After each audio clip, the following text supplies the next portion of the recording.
నేను ఆ రోజు విజన్ 2020 అంటే చాలా మంది ఎగతాళి చేశారు. నన్ను 420 అని కూడా ఎగతాళి చేశారు.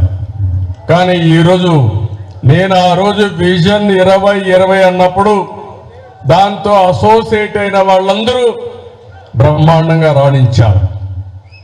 ఈరోజు 2047కి భారతదేశం 100 సంవత్సరాల స్వాతంత్రం వచ్చిన సందర్భంగా ఉత్సవాలు జరుపుకుంటున్నాం.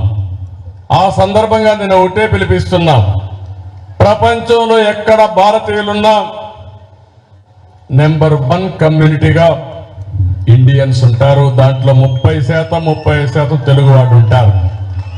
రెండవది, భారతదేశం కూడా అగ్ర దేశంగా తయారవుతుంది, అభివృద్ధి చెందిన దేశంగా తయారవుతుంది. నెంబర్ 1గా 2గా మనం ఉంటామని చెప్పి కూడా నేను మీకు తెలియజేస్తున్నా.